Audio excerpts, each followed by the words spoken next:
하나님께 주신 말씀 마가복음 15장 16절부터 23절입니다. 신약 성경 83쪽 마가복음 15장 16절부터 23절입니다.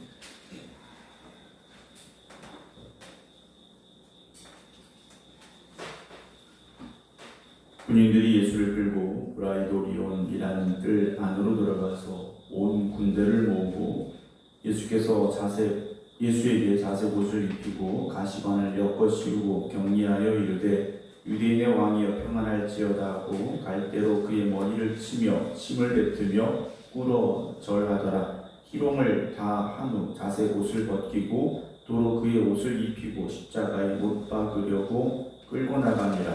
마침 알렉산더와 루포의 아버지인 구레네 사람 시몬이 시골로부터 와서 지나가는데 그들이 그를 억지로 같이 가게 하여 예수의 십자가를 지우고 예수를 끌고 골고다라 하는 곳, 번역하면 해골의 곳에 이르러 모략을 한 포도주를 주었으나 예수께서 받지 아니하시니라. 아멘.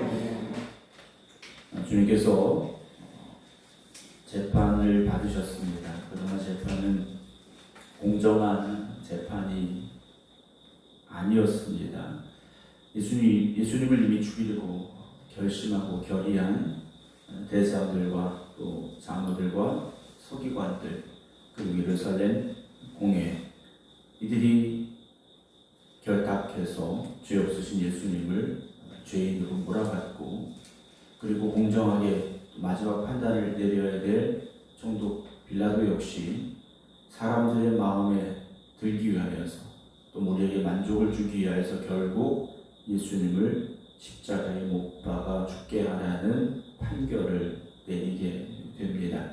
주님께서 이 땅에 육신으로 오셨다는 것, 우리와 같은 인간의 몸으로 오셨다는 것 자체가 우리가 상상할 수 없는 일이었음에도 불구하고 사람들은 이 땅에 오신 예수님을 하나님의 아들로 인정하지 않았고 오히려 십자가에 못 박아 죽이려 하는 일을 지금 벌이고 있음을 보게 되죠. 그러나 주님의 이 고난과 또 십자가의 죽음 그리고 부활은 우리를 위한 하나님의 사랑이었음을 이제는 우리가 알고 있습니다. 그리고 그 은혜와 사랑으로 구원받은 우리가 되어서 오늘도 주님을 찬양하며 하나님께서 주신 귀한 사명을 감당하는 하나님 나라의 일꾼들로 우리가 살아가고 있음을 또한 잊지 마시기를 주님의 이름으로 부탁드립니다.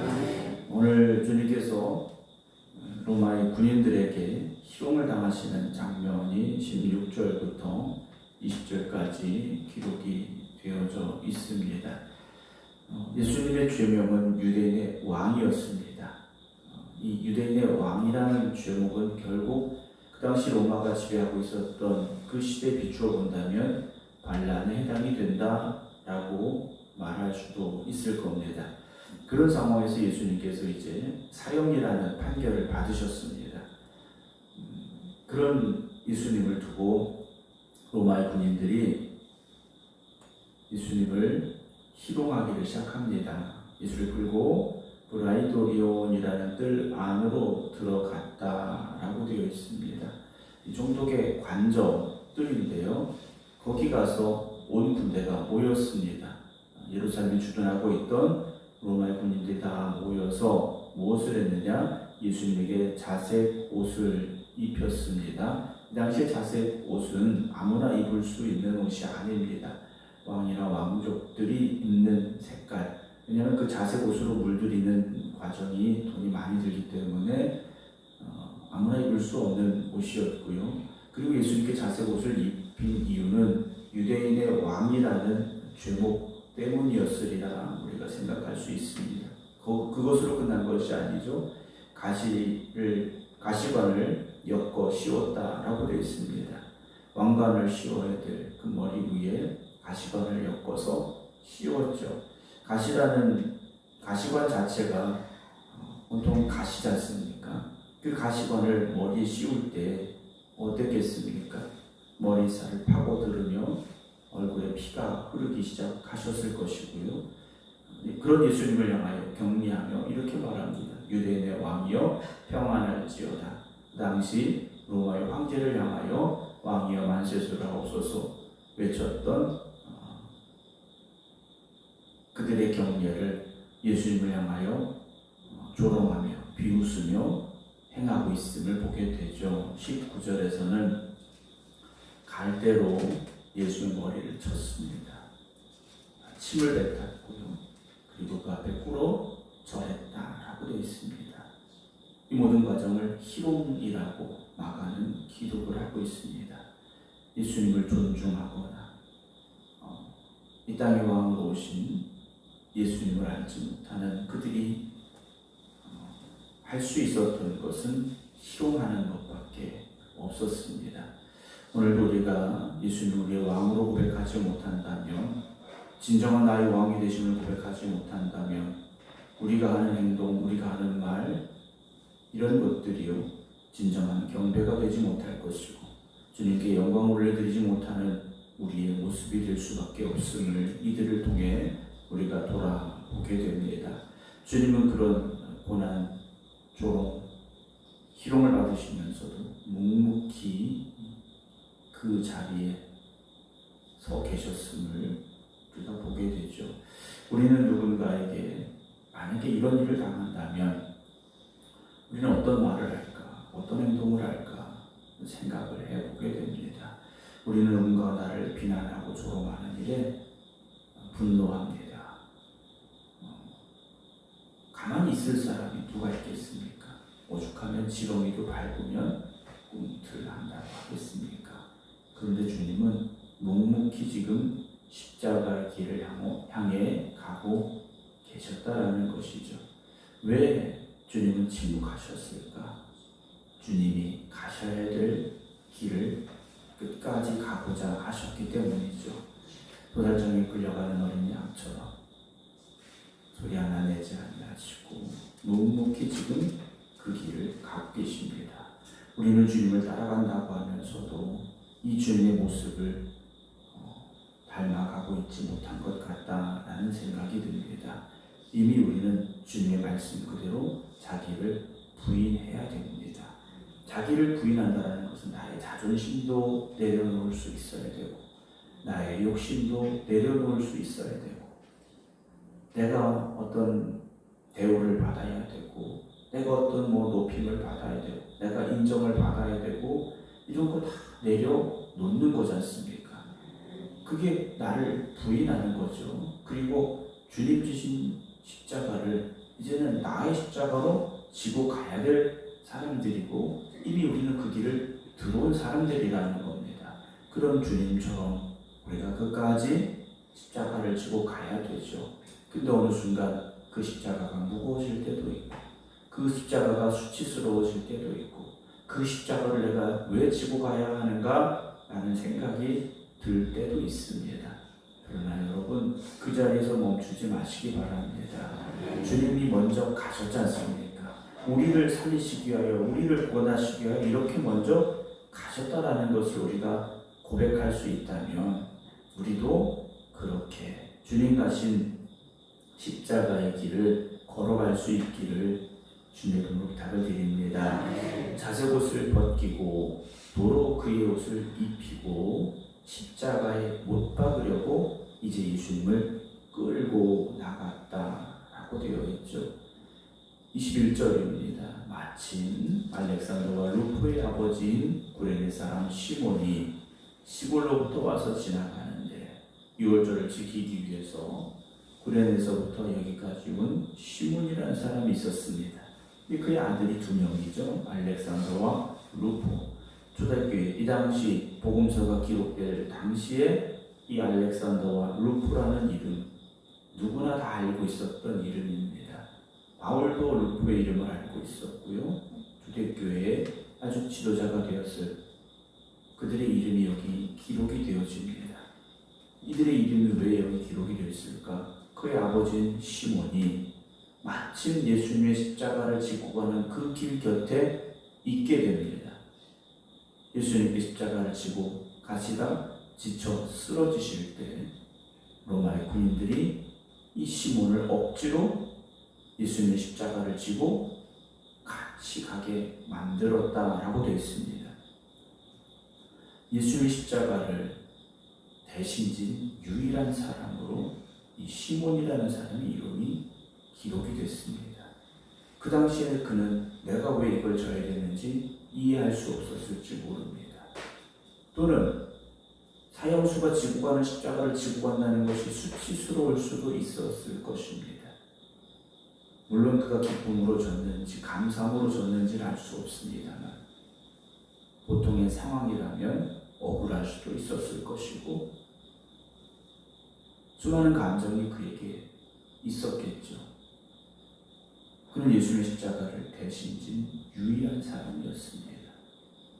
이후에 그가 변화됐고 예수님을 믿게 됐고 그의 두 아들인 알렉산더와 루포가 초대교회에 큰 사명을 감당하는 이들이 되어졌다라는 것이죠. 여러분, 우리가 그 자리에 있었다면, 만약에 예수님께서 지쳐 쓰러지시는 그 길 곁에 있었다면 우리는 기쁨으로 달려가 그 십자가를 질 수 있었을까 하는 것이죠. 주님의 십자가를 지러 가시는 그 길 곁에 있던 사람들은 어느 누구 하나 십자가를 지려 하지 않았습니다. 오히려 비난하고 조롱했을 것이고 침뱉었을 것이고 억지로 지었던 십자가이지만 그의 인생에 변화가 일어나는 시간이 그에게 찾아왔다라는 것이죠. 여러분, 우리에게 주어진 십자가, 때로는 내가 왜 이걸 져야 될까 하는 생각이 들 때도 있습니다. 때로는 억울할 수도 있고 속상할 수도 있고 괴로울 수도 있습니다. 그러나 주님이 가신 그 길을 우리도 따라가고 있다면 그 길은 넓은 문, 넓은 길이 아닙니다. 이미 좁은 문으로 들어간 우리들이고 좁은 길로 들어간 우리들이고 또한 우리는 십자가를 지고 가야 된다는 것을 여러분 잊지 마시기 바랍니다. 언제나 십자가를 내려놓을까? 여러분, 이 땅을 살아가면서 우리는 끝까지 주님이 지신 십자가를 지고 가야 될 사람들입니다. 여러분, 우리가 부귀와 영화를 얻으려고 이 자리에 있는 건 아니지 않습니까? 주님 가신 그 길을 따라가겠다고 우리가 선언했고 결심했고 그리고 믿음으로 여기까지 오셨지 않습니까? 여러분, 그 길을 끝까지 가시기 바랍니다. 내 사명의 십자가, 여러분, 그 십자가는 소중한 십자가입니다. 만약에 내가 그 십자가를 내려놓으면 어떻게 하겠습니까? 하나님의 일은요, 누군가를 통해서 계속 되어집니다.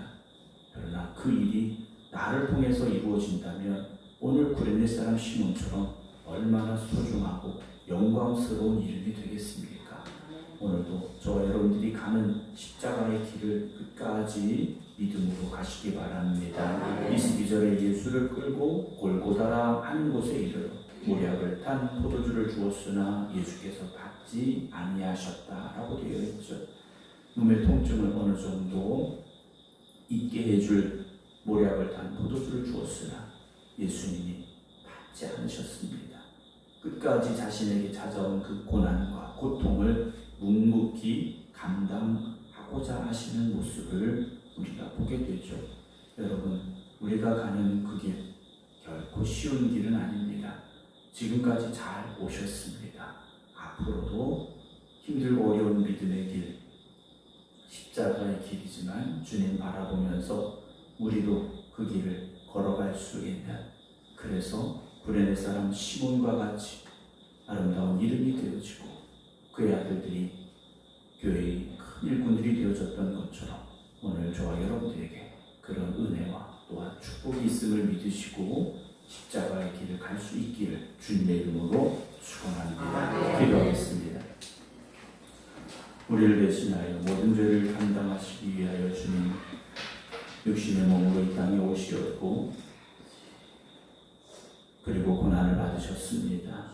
이제 그 십자가를 향하여 한 걸음 한 걸음 나아가고 계셨습니다.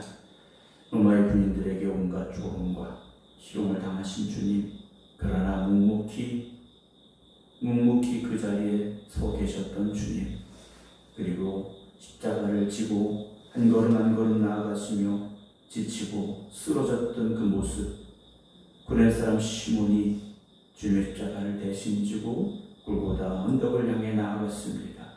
오늘 우리가 주님 곁에서 주님 가신 그 길을, 주님이셨던 그 십자가를 지고 왔던 그 사람 시몬처럼 주님을 따라갈 수 있는, 우리에게 주어진 십자가를 지고 갈 수 있는 저희들이 되게 하여 주시옵소서. 우리에게 주어진 이 사명의 자리가, 우리에게 주어진 이 충성의 자리가 너무나도 소중한 자림을 잊지 않게 하여 주시옵시고, 주님 부르시는 그날까지 자기를 부인하고 자기 십자가를 지고 주님 가신 그 길을 따라갈 수 있는 주님의 일꾼들이 되게 하여 주시옵소서. 이제는 우리 주 예수 그리스도의 은혜와 아버지 하나님의 진하신 사랑하심과 성령님의 감동, 감화교통 역사하시니 오늘도 우리에게 주어진 십자가를 지고 주님만 바라보며 나아가겠습니다. 기도드리는 모든 성도들 위해 이제부터 영원토록 함께 하시기를 간절히